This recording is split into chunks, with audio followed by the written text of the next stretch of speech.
Como lo hacemos todas las mañanas, les invitamos a que esta mañana también compartan con nosotros. Una mañana con cielo cubierto en la capital de la República, en el área metropolitana y con alguna lluvia incluso en algunos puntos del interior de la República. Blas Barrios, ¿cómo le va? ¿Cómo anda? Carlos, ¿cómo estás? Muy buenos días. Un gusto saludarte, por supuesto, a todos los televidentes. Bueno, estén atentos porque ya está con nosotros el ingeniero Víctor Sánchez, es el responsable del Viceministerio de Transporte, va a compartir con nosotros algunos minutos. Más tarde viene la ministra de Justicia, la señora Cecilia Pérez, y también vamos a hablar de un tema muy importante que tiene que ver con una técnica quirúrgica en esta cuestión relacionada al cáncer. Se van a enterar en un ratito de qué se trata. Vamos a este informe, tiene que ver con el transporte de nuestro país, por favor.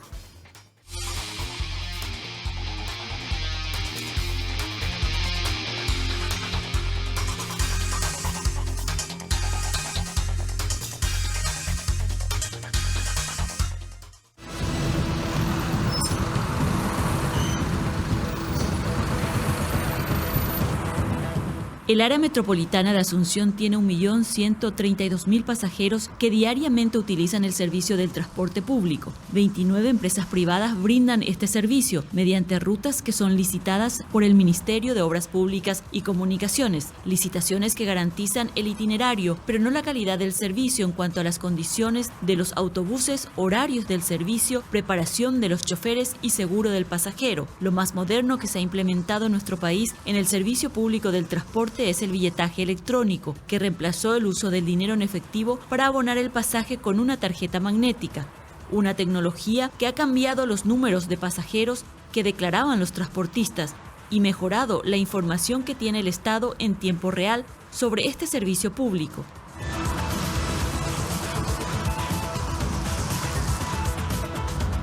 Sin embargo, el billetaje electrónico no ha impedido la eterna discusión sobre el precio del pasaje, incluyendo el subsidio que abona el Estado, que llegó a la tarifa más alta en la historia en los meses de mayo y junio de este año, luego de confirmarse a través de la tarifa técnica el precio del pasaje elaborado por el Viceministerio del Transporte. En mayo, el bus convencional tuvo un subsidio de 1.083 guaraníes por boleto, mientras que el diferenciado tuvo 1.671 guaraníes, ya que el usuario siguió pagando 2.300 y 3.400 respectivamente. En este contexto, el área metropolitana de Asunción sigue creciendo, así como su tasa de motorización, la cantidad de vehículos por habitante, y con ello también aumentó la congestión y la polución, afectando negativamente la calidad de vida de los habitantes del área metropolitana. Todo esto por el mal servicio del transporte público, que en nuestro país el que puede comprar un auto o una moto lo hace para no usar el transporte público.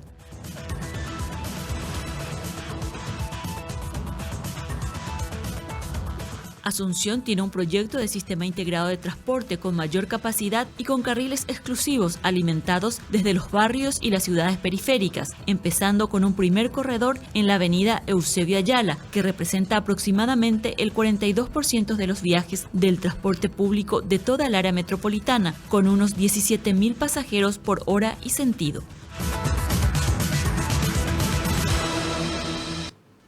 Bueno, la presentación hecha por María Cristina Sanabria tiene que ver con el transporte público de pasajeros. Ingeniero Sánchez, ¿cómo le va? ¿Cómo estás? Gracias por venir, buen día. ¿Qué tal, Carlos? ¿Cómo estás? Blas, ¿cómo estás? Muy buen día para todos. Es más o menos el panorama del transporte, brevemente digo. Así es. En síntesis. Sí. ¿Por qué cuesta tanto hacer buen transporte acá en la zona metropolitana? Bueno, posiblemente en todo el país, ¿verdad? Pero ¿por qué hay tantas quejas? ¿Por qué hay tantos reclamos? Y la verdad que justamente es porque teníamos una tarifa técnica totalmente desactualizada. Teníamos una tarifa técnica con una estructura que data del 2003 y con valores del 2014, hecho por la Facultad de Ingeniería, en donde se tenía una estimación de 1.100.000 aproximadamente pasajes días. Hoy con el billetaje electrónico y también con la pandemia, haciendo un análisis regional, el sistema, la demanda cayó en la región aproximadamente entre 50 a 70%. Lo que nos dice nuestra tarifa técnica es que, y en nuestro centro de control de monitoreo, es que tenemos aproximadamente 450 a 500.000 pasajes día hoy. Entonces, ¿qué es la tarifa técnica? La tarifa técnica es el costo real del sistema de transporte público para que sea sostenible y sustentable en el tiempo, o sea, que para que funcione. Entonces, como la tarifa técnica es un costo bastante elevado a nivel regional, es ahí donde entra el gobierno y dice, señores, yo voy a poner un precio del pasaje para que sea asequible para todos y el resto es lo que subsidiamos. Es un beneficio al usuario por la validación. En cada validación entra el actor subsidio. Entonces, si nosotros, ahora que estamos actualizando, nos dice que de 2.355 prácticamente pasa a 3.300 en el servicio convencional, porque 2.355 era la supuesta tarifa técnica de antes. Hoy nos sale 3.300 aproximadamente. Entonces prácticamente hay 1.000 guaraníes de diferencia que anteriormente no se estaba teniendo. Entonces, ¿qué pasa? No se estaba cubriendo el costo real del sistema. Y es por eso que el sistema está en esas condiciones. ¿Ahora usted cree que va a mejorar? Aparte de eso, el pago del subsidio es prácticamente por un servicio prestado. Y ahí entra el huevo y la gallina. Como si no te dice el transportista, como si no me pagas, todavía yo te voy a dar un mejor servicio. Pero no sé, ustedes tienen que presentar y prestar un buen servicio. Es lo mismo como haciendo un ejemplo en la construcción de una ruta.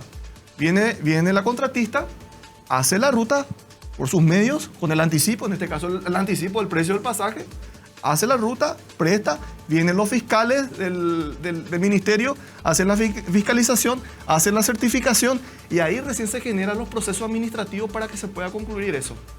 Entonces primero tiene que estar el servicio. Entonces es ahí donde nosotros también, cuando yo había ingresado en abril, prácticamente no teníamos herramientas jurídicas para decir, ok, te aprieto acá, te aprieto allá. Se hacía lo que se quería. Hoy tenemos un nuevo decreto de régimen de subsidio en donde es bastante estricto, en donde te está pidiendo multa cero en el medio de operación, te está pidiendo un mejor servicio. Y en cuanto al servicio, nos dimos cuenta que operacionalmente no se tiene un buen trabajo en el sector de transporte. Es el famoso salen según la disponibilidad. Y eso se nota en las calles. Porque, te cuento lo siguiente. A través del centro de control y monitoreo, nosotros nos damos cuenta que en la hora pico, que es más o menos en la franja de las 6 de la mañana, tenemos el punto máximo de la salida de los buses, prácticamente en su totalidad. Hay aproximadamente 1.300 buses. 1.300 buses con 50.000 pasajeros que se están moviendo. O sea, 40.000 a 50.000 pasajeros que se están moviendo. Cuando cae, prácticamente a partir de las 8 de la mañana, cae en un 50% de la cantidad de pasajeros. Tenemos aproximadamente 20.000 pasajeros. Y la cantidad de buses, 1.100. O sea, que de 1.300, o sea, que cae en un 50% la demanda y solamente cae en un 10% la oferta.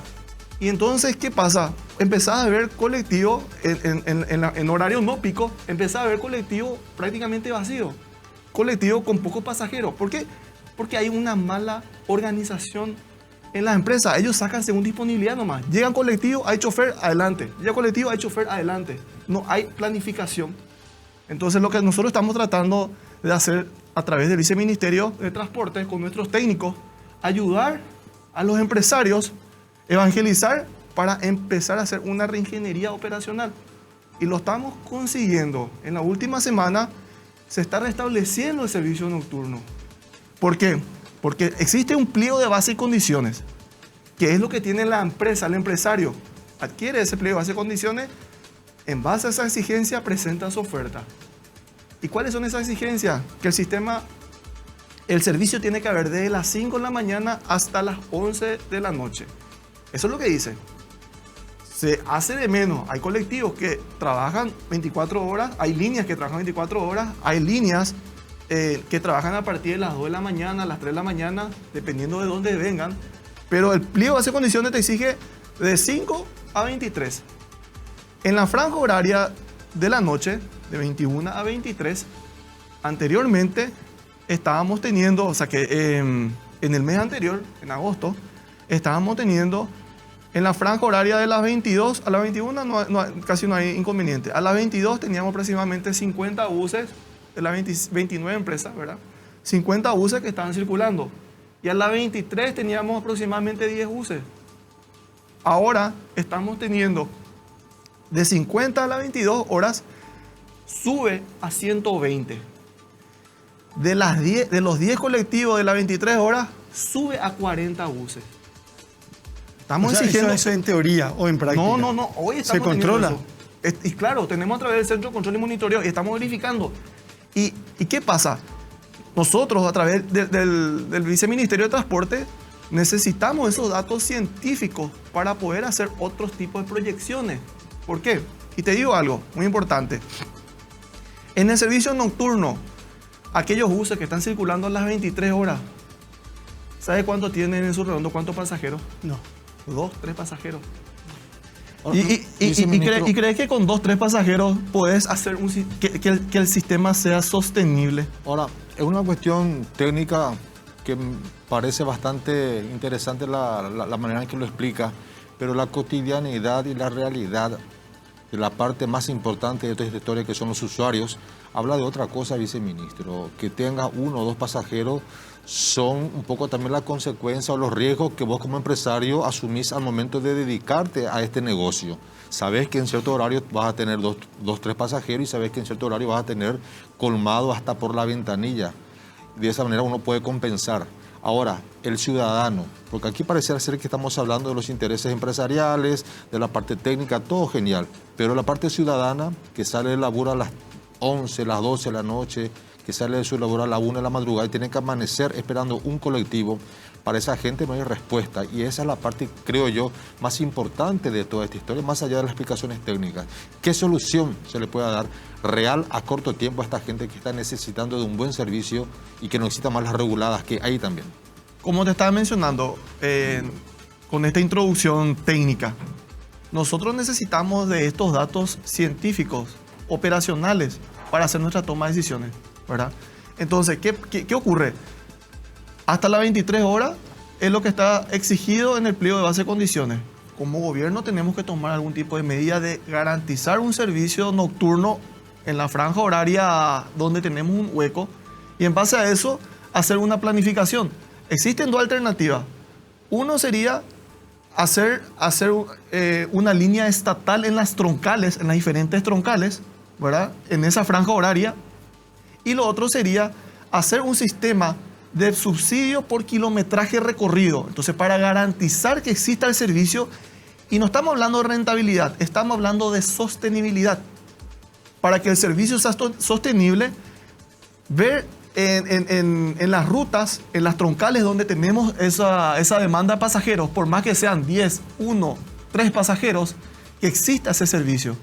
Entonces, mediante nuestra disponibilidad, nosotros vamos a presentar una solución. Como te dije, tenemos 2 opciones. Uno, hacer un estudio técnico para determinar un subsidio por kilometraje en el servicio nocturno, y el otro sería utilizando buses estatales o estatizando el sistema de transporte público en esa franja nocturna. Viceministro, la gente quiere tener colectivo a toda hora, porque para el que sale en un lugar determinado y a una hora determinada, lo importante es que venga el transporte público. Puede ser 1, 2, 3 o 10, ¿verdad? Por un lado. ¿Se garantiza también que no va a aumentar la tarifa del pasaje por ahora? El precio del pasaje. El precio del pasaje. El precio del pasaje se mantiene, hoy tenemos 2.300 en el servicio convencional y en el servicio diferencial 3.400. Pero no hay ninguna posibilidad de que vaya a variación a corto plazo. A corto plazo no. A corto plazo no. Lo que quiero decir también, pues mucha gente dice, ¿cómo fueron capaces de hacer lo que hicieron con estas líneas? Aumentaron. Esto no tiene nada que ver con el Viceministerio de Transporte. Eso tiene que ver con la Municipalidad de Asunción, sí. ¿Verdad, viceministro? Así mismo. Resulta ¿Pero por qué? ¿Pero vía decreto también ellos...? No, ellos lo que utilizan es el decreto como un instrumento. Ajá. Y entonces, ¿qué dice la ordenanza municipal 66/16 en su artículo 12? Que el boleto del pasaje está prácticamente ligado al decreto del Ejecutivo donde se habla del pasaje. Y el decreto del Ejecutivo, claro, dice pasaje 2.300. Habla de la tarifa técnica como tal, pero el precio del pasaje es 2.300. Eso dice que es claro. Menos mal que revieron y que ahora a partir de hoy vuelve al mismo precio. Claro, pero va a haber sanciones con las empresas que aumentaron este costo de 1.000 guaraníes. ¿Pero eso puede hacer o no el viceministerio? ¿Pueden No, hacer el ustedes? viceministerio no puede hacer, Pero es está una dentro de sus atribución de la atribuciones. municipalidad. Nosotros, con ¿Y por qué funciona así? ¿No tendría que estar centralizado en un solo Por la autonomía. municipal? Bueno. Y Es ahí- lo más muy llamativo, Carlos, que a un par de semanas de las elecciones municipales, las empresas de transportes internas, que son generalmente las que se utilizan para el transporte de electores y por parte de sectores políticos como un favor político también, se den este tipo de medidas. No hay ninguna explicación, se van a conformar las famosas mesas técnicas para ver qué se puede hacer, pero una respuesta concreta, se pasan la pelota, todo muy incierto. Pero muy lo confuso. único que se hizo fue rever. Solamente Dijo, eso. no se va a cobrar lo que estaban cobrando. No Tiene se que habló ni cobrarse. de sanciones ni de cómo se le podría devolver a los Sí. pasajeros. Ahora, viceministro, porque tiene que ver con usted. El otro día hablábamos, nosotros hace algún tiempo hablábamos, 20 años después ingresó el transporte público de pasajeros a la zona de Hipódromo, Barrio San Pablo, Mercado de Abasto. Eso es una locura. Eso es una vergüenza. ¿Verdad? O sea, la famosa línea 10, la famosa línea 39, la famosa línea 25, un día desaparecieron las tres y vete vos, vecino de cada una de estas zonas, de cada uno de estos barrios. ¿Este servicio que está ahora funcionando va a continuar o de qué depende? Estoy Continúa. hablando de un caso, porque sé que hay otros Sí, casos también. Sí, así como mencionaste, hay varios casos. Cuando ingresamos, lo primero que hicimos fue poner un mapa e identificar las zonas donde teníamos un servicio prácticamente nulo o un servicio deficiente. Entre eso, identificamos la zona de Barrio San Pablo, Hipódromo, Nazaret. Entonces, aprovechando, tomando también como base la ley de los permisos temporales, ¿verdad? Que se le otorga permiso temporal, que en teoría inicialmente se hizo para los transportes escolares. Tomamos eso como base y otorgamos un permiso temporal a la línea 96, ya que la línea 96 llega hasta el mercado de Abasto.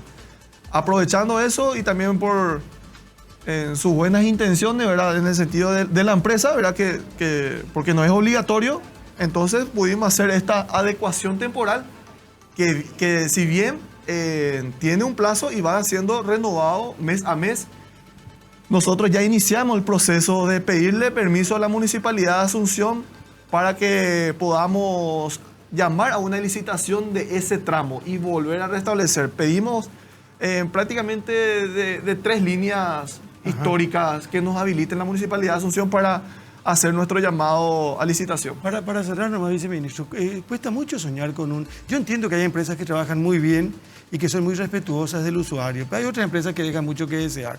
¿Cuesta mucho soñar con un eficiente transporte público de pasajeros? Yo creo que no. La verdad que ¿Pero de qué depende? ¿De la exigencia o del compromiso que puedan tener cada una de estas empresas?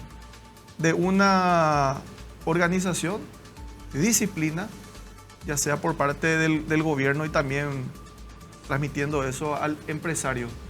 Porque existen los medios, lo que hay que hacer es organizarse y a través del Viceministerio de Transporte hacer los controles respectivos. Porque anteriormente era tierra de nadie. Se hacía lo que se quería, se prestaba el servicio que se podía y eso viene... Eso ya no. ¿Cómo? Eso ya no, digo. Ya no hay tierra de nadie. No, ¿Eh? para nada. Hay sanciones, hay castigos. Hay sanciones, castigos. Hagan lo que se les multa. La empresa que tienen su multa y no pagan su multa no cobran subsidio. Porque hay ciudades como Lambaré que a partir de las 10, las 10 y media de la noche ya nadie puede entrar ni salir en transporte público por la ausencia del mismo. ¿Cómo? En Lambaré, digo, las 10 y media de la noche ya uno no puede entrar ni salir en transporte público porque ya no hay. Tenés que manejarte en taxi o en vehículos de plataforma.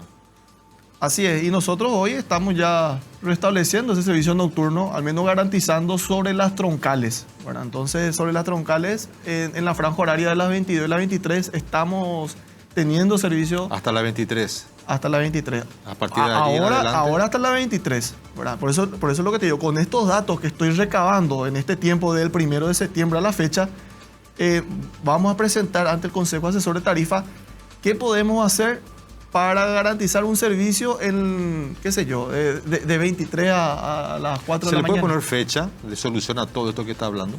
¿Y se le puede poner fecha? Y yo me arriesgaría a decir que vamos a mejorar un servicio antes que termine el año. Es tan amplio el tema del transporte público, Sí. para concluir por una cuestión de tiempo nomás. Usted es una persona que tiene conocimiento, tiene capacidad y hay mucha esperanza. Y es una persona muy joven. Así que hay tanta gente que sufre tanto un mal y pésimo servicio. Porque es la gente que se sacrifica para ir a trabajar, la gente que se levanta más temprano, la que tiene que salir más temprano y es la que llega más tarde a la casa generalmente.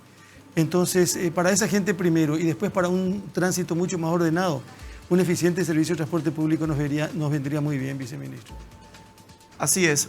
La verdad que la última parte es lo que te voy a disentir contigo. Para que haya un buen sistema de transporte público o un buen sistema de transporte, hablando de manera general, vamos a llegar a una crisis. ¿Qué significa eso? Y porque, a ver, nosotros del viceministerio tenemos 3 etapas. Primeramente, restablecer el servicio. Que las empresas tengan servicio, presten un mejor servicio, para garantizar al usuario que existe el servicio. Después vamos a irnos por la imagen. Porque ahora mismo, Sí. vos mirás esos colectivos, No. ahí justamente pasa, ¿verdad? Ahí dice, Argaña gana el 98, Sí. dice, ya data de hace Sí, rato suploteado. Y vamos por la imagen y en tercer lugar, cuando tengamos una buena imagen, cuando tengamos un mejor servicio, vamos a ir por carriles exclusivos para los buses en horas pico. ¿Y eso qué va a hacer? Los vehículos particulares van a tener varios problemas.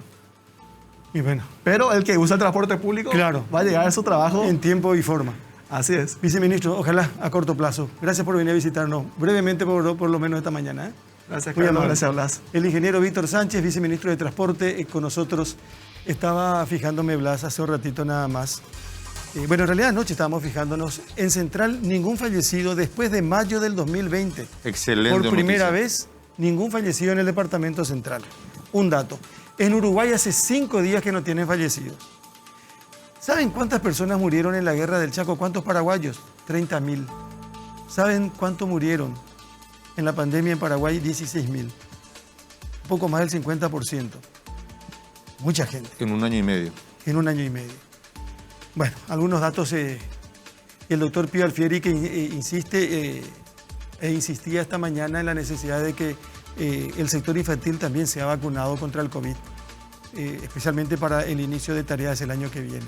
Que es la franja un poco más delicada ahora por justamente la ausencia de vacunas. Pero dijo el ministro y dijo también el doctor Castro que están en eso. Sí.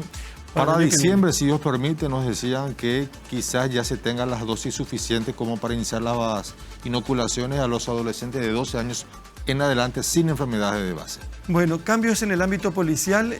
Ayer se dio a conocer esto, ola de inseguridad. Y hay un dato muy importante que queremos compartir nosotros con la ministra de Justicia, la señora Cecilia Pérez. Hola, ministra, ¿cómo le va? Buen día. Carlos, Blas y a toda la teleaudiencia.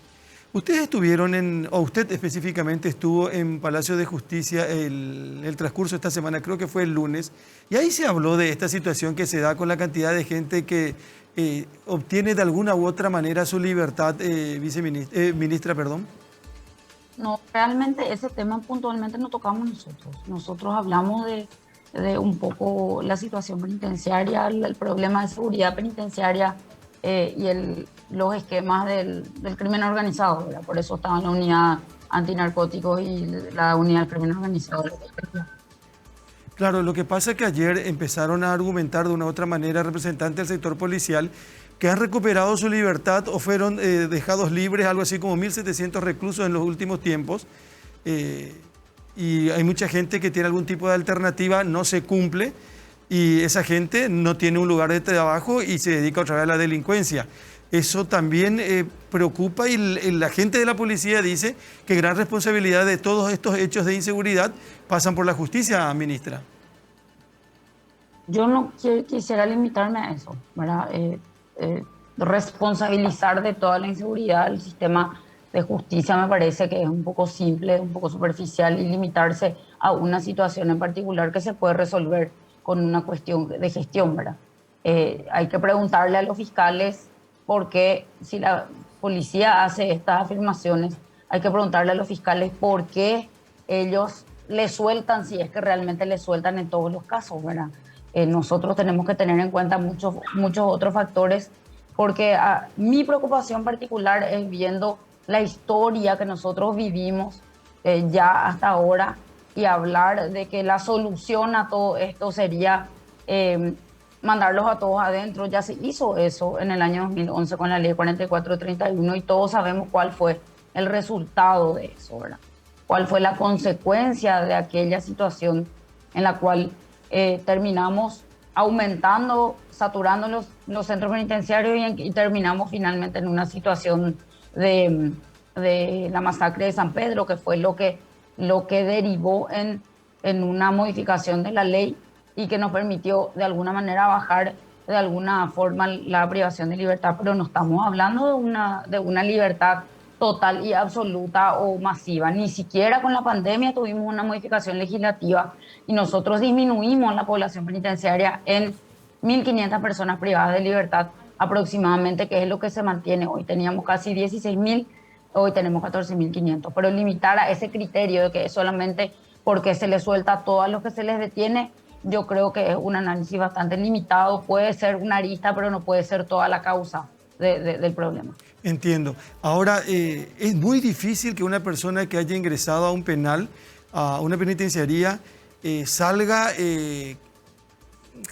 reformado, por utilizar un término, ministra. ¿En qué porcentaje se puede dar o no se puede saber eso?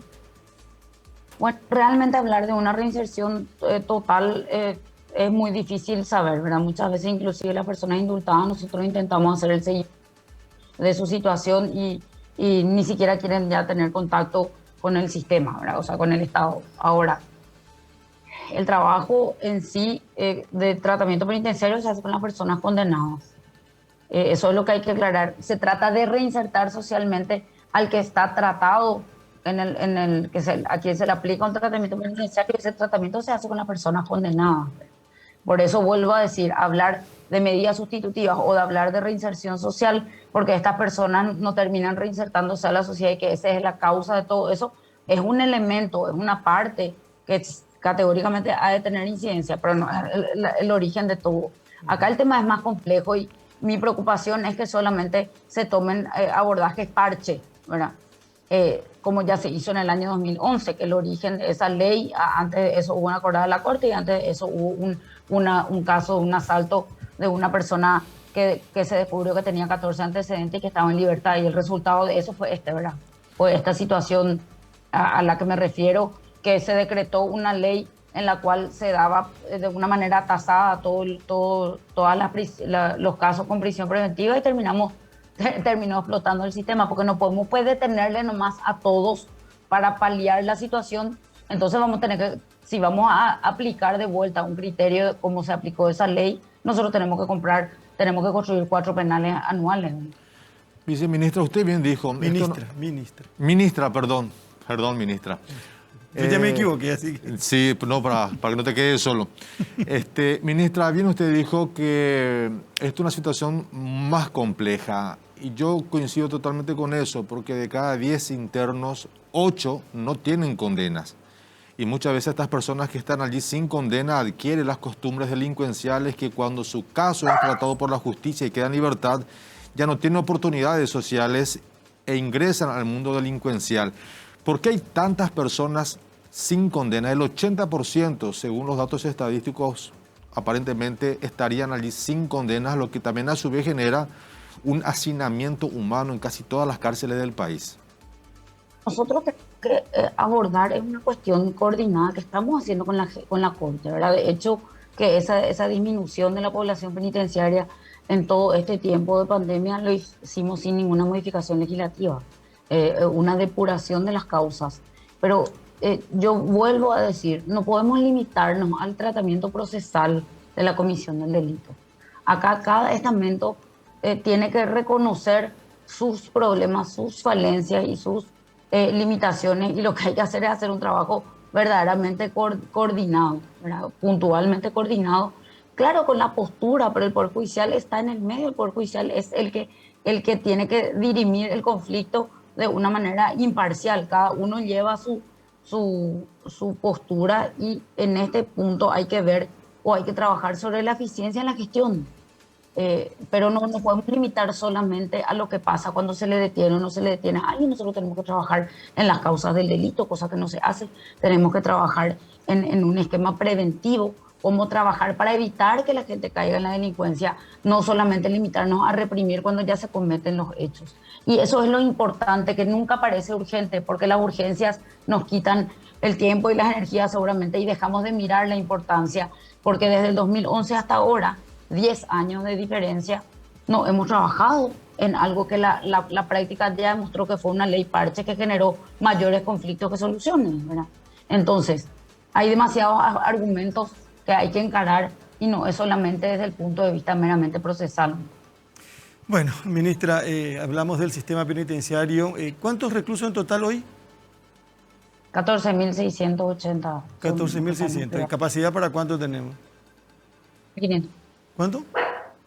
9.500. Para 9.500 tenemos 14.000, tenemos 5.000 más. Sí. Y de esos 14.000 y pico, ¿cuántos están sin condena, ministra?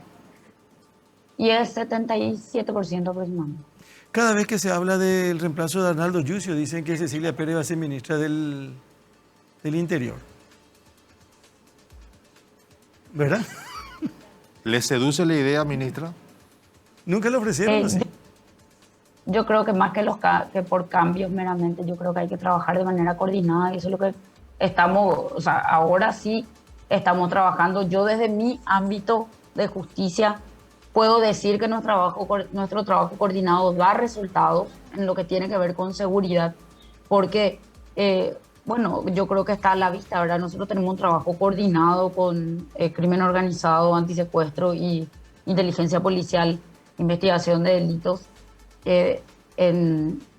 tanto desde la policía como con la fiscalía, ¿verdad? Y en todo ese intercambio de información hasta ahora hemos obtenido resultados abortando hechos importantes antes de que ocurran. Yo creo que eso es lo que falta antes de hablar solamente del cambio de personas, ¿verdad? En eso. Y sí creo que falta una visión más integral. No sé si le corresponde a la policía ver esta visión más integral, porque trabajar en una política criminal preventiva incluye a otros estamentos que parece o suena demasiado romántico, pero yo no me voy a cansar de decir. Los países que se han ocupado de la salud, de la educación, de otros aspectos que finalmente terminan afectando esquemas de seguridad, tienen las cárceles vacías, ¿verdad? Los países seguros tienen las cárceles vacías. Ministra, muchísimas gracias por compartir esta mañana con nosotros. Que tenga buen día. Muchas gracias a ustedes, que tengan un resto de jornada. Adiós, hasta luego. La ministra de Justicia, la doctora Cecilia Pérez. Tengo la sensación que puede en algún momento ser ministra del Interior. En un ratito, Conaxit aporta al mejoramiento del diagnóstico y tratamiento de la enfermedad en Paraguay. ¿De qué estamos hablando? De cirugías radioguiadas. Aplican técnica quirúrgica para cáncer de mama. Bueno, seguimos esta mañana, una mañana con cielo cubierto. Hay posibilidad de que la temperatura siga bajando en las próximas horas. 12 grados la mínima para mañana, 11 grados la mínima para el viernes, en ascenso a partir del sábado, y ya una jornada cálida, calurosa a partir del domingo. Blas, hoy es 8 de septiembre. 8. Quiere decir que mañana un año del secuestro de Oscar Dennis. Mañana se da un año nuevamente, que rápido pasa Qué y pronto, no se tiene absolutamente nada. Fíjate que 5 años de Félix Urbieta en octubre, ya se cumplieron 7 años de Edelio Morínigo Florenciano, y repetimos mañana un año del secuestro del señor Oscar Dennis, que fue alguna vez vicepresidente de la República. Cuando está Dennis me avisan, por favor. En breve. Bueno, quiero saludar esta mañana a la doctora María Gloria Pedroso. ¿Qué tal, doctora? ¿Cómo le va? ¿Cómo anda? Buenos días, señor Carlos, señor Blas. Un gran gusto compartir con ustedes, gracias, con la audiencia. Muchas gracias por venir. Bioquímica, ¿verdad? Química farmacéutica. Química farmacéutica. Y nos llamaba la atención esto porque leíamos el otro día que desde CONACYT estaban aportando al mejoramiento del diagnóstico y tratamiento de esto que es muy común en los últimos tiempos. Dice, aplican técnica quirúrgica para cáncer de mama. ¿Qué es esto, doctora? Así es, Carlos, qué gusto comenzar.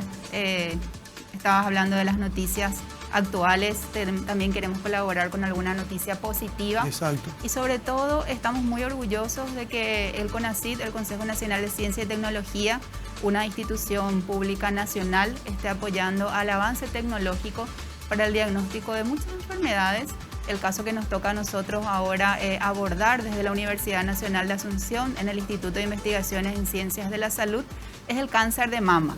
Un tema muy sensible, muy actual y sobre todo, como siempre conversamos con las chicas, cada vez hay más pacientes jóvenes. Nosotros pensamos siempre que los pacientes adultos, los pacientes que no se cuidaron, esta enfermedad puede afectarnos a cualquiera de nosotras, a cualquiera de nuestras tías, nuestras madres, nuestras abuelas. Entonces estamos muy orgullosos, estamos muy atentos para prestar atención a estas pacientes que necesiten este tipo de intervención quirúrgica. Nosotros utilizamos técnicas de diagnóstico por medicina nuclear y en apoyo para los mastólogos y cirujanos, que son los que se encargan finalmente de realizar la cirugía radioguiada. ¿Y quiénes pueden acceder a esto? Todos los pacientes del sector público. Justamente por eso es nuestro aporte a la salud pública desde la Universidad Nacional de Asunción. Sabemos que tenemos 3 grandes pilares en la UNA, que es la docencia de grado y posgrado, la investigación, en donde trabajamos con organismos de investigación propiamente como el CONACYT o otras instituciones internacionales, y el servicio. Cuando hablamos de servicio, hablamos de servicios de diagnósticos especializados, como es el caso del diagnóstico por medicina nuclear, la técnica de la biopsia selectiva del ganglio centinela en el cáncer de mama. Es una técnica que tiene 2 etapas. Una etapa que realizamos en el ICS, que es nuestra abreviatura del Instituto de Investigaciones en Ciencias de la Salud, en la UNA, con un equipo denominado SPECT-CT. Hacemos una linfocentellografía de los ganglios de la mama de la paciente, marcamos la zona, la mama, con un radiofármaco denominado nanocoloide de albúmina, marcado con tecnecio radioactivo, y una segunda etapa, que es la que lo hacen propiamente los mastólogos y cirujanos en quirófano, que es la biopsia selectiva de ese primer ganglio, Carlos, el primer ganglio en la mama de la paciente que empieza a enfermarse. ¿Y cuál es la ventaja de extirpar correcta y precisamente ese ganglio? Que la enfermedad no se propague por toda la mama y conservar la mama de la paciente. Entonces, una cirugía menos... Ya no extirpar... así mismo. Porque ocurre, hay casos y casos. La mastectomía total, sabemos que es una de las opciones cuando la paciente tiene cáncer. Entonces, al extirpar el primer ganglio o conjuntos de ganglios que empezaron a enfermarse, podemos tener una cirugía más conservadora, y sabemos que el hecho de que una paciente tenga cáncer de por sí ya es bastante... Todo lo que significa para la paciente y para la familia también. Estamos hablando de cáncer de mama que detectado a tiempo se puede controlar y se puede tener o devolver la calidad de vida casi en el mismo porcentaje a las personas. Pero hay cáncer y cáncer, porque esta es una enfermedad que destruye no solamente al paciente, sino que a familias. Sí. Pero un ratito, doctora, por favor, tengo un compañero desde Exteriores. Denis Barrios, ¿cómo estás? Buen día. Carlos, un gusto saludarte a vos, también hablas a todos los televidentes, nuevamente el saludo también, ya desde la distribuidora La Policlínica, donde va a haber una actividad muy importante aquí junto con el Ministerio de Salud. Sabemos que la distribuidora ya está haciendo un trabajo importante en ayudar a la distribución y almacenamiento de las vacunas contra el COVID-19, pero eso no es todo. También hoy va a ser una donación de unos componentes tecnológicos para seguir justamente con ese almacenamiento y distribución de las vacunas contra el COVID-19. Vamos a mostrar un poquito lo que es estos equipos, en este caso, equipos tecnológicos sin costo alguno para el Estado. 3 ultra freezers con capacidad para 112.000 dosis de vacunas cada una. También una validación de los equipos, sistemas para almacenamiento menos 70 grados, sistema para el transporte, placas para el manejo de temperatura de transporte, también validación de los sistemas de almacenamiento y transporte, y para el manejo de contingencias en el manejo de hielo seco. Es la actividad hoy desde la Policlínica. Por supuesto también está el presidente de dicha entidad, el licenciado Norman Harrison, ya desde temprano. Estamos aguardando también la presencia de las autoridades de salud, el ministro Julio Borba. Todavía no tenemos confirmación del acompañamiento de otras autoridades sanitarias, pero estimamos también que estaría el director director del programa ampliado de inmunizaciones, el doctor Héctor Castro, debido a que también el programa ampliado de inmunizaciones es el que también se encarga de la distribución y almacenamiento de las vacunas. Así que es la actividad que tenemos hoy en día desde la Policlínica, aparte de esa colaboración entre justamente la distribuidora con el Ministerio de Salud, ya se hace esta donación muy importante para continuar con la lucha contra el COVID-19, Carlos y Blas. Muy bien, vamos a estar atentos, Denis. Tiene que ver con lo que gracias y hasta luego. Tiene que ver con lo que se denomina responsabilidad social. Sí. Y es muy importante, evidentemente. Doctora, esta es una muy buena noticia, como decía usted, en la que estábamos hablando, por supuesto, de esta tarea. Porque yo decía, esta es una enfermedad que destruye, y quien más, quien menos, tuvo algún familiar que pudo superar, en otros casos que no pudo superar. Y eso tiene su cuestión emocional, tiene su cuestión económica, tiene sus consecuencias. Y a veces son muy, pero muy graves. Por eso es que es importante que la gente sepa cómo acceder a este tipo de emprendimientos y de técnicas que se hacen, porque muchas veces uno ni tiene idea. Y sobre todo la gente que está más alejada de la comunicación y de la información, doctora.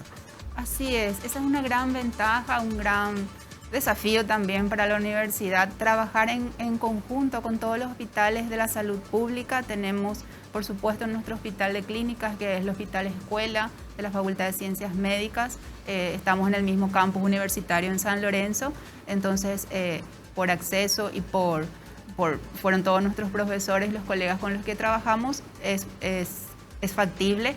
Esa imagen que vemos fue la inauguración del uso del equipo en el Hospital Nacional de Itagua. Excelente equipo de trabajo con todo el equipo de mastología de Itagua. Sabemos que es un hospital nacional de referencia.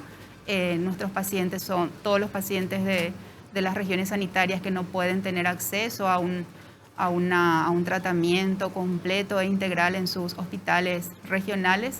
Vienen al Hospital Nacional de Itagua.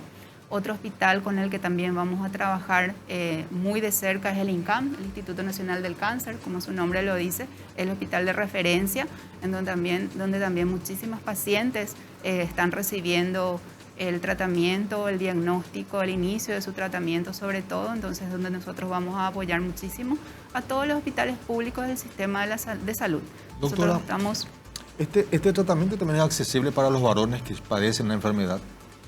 Seguramente, siempre estamos nosotros pendientes del médico derivante, que es el mastólogo, pero sabemos que hay casos por supuesto, mucho menos proporción, claro. Pero por supuesto que va a estar accesible a ellos, a ese paciente que necesite. La gente que está viendo esto y que quiere saber más detalles, ¿a qué página puede recurrir? ¿Alguna dirección para poder, o algún teléfono para que la gente pueda llamar? Así es, al Instituto de Investigaciones en Ciencias de la Salud. Estamos en el campus de la Universidad Nacional de Asunción, en San Lorenzo.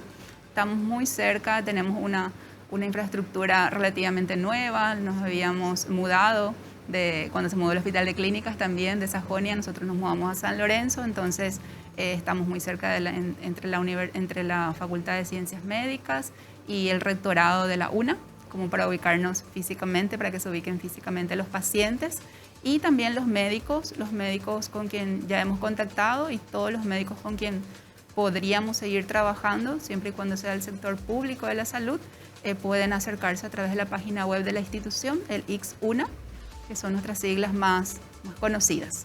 Doctora, un gusto realmente y satisfecho con la posibilidad de compartir una noticia de este tipo. Aun cuando se trata de una enfermedad, esta es una buena noticia, porque puede servir para paliar y para volver a tener calidad de vida. Es muy esperanzadora. Y así es. Gracias, doctora, muy gentil. Ojalá sigamos hablando de otros temas que están haciendo ustedes también y que con CONACYT y otra gente posibilitan que se le pueda dar una asistencia a la gente como corresponde.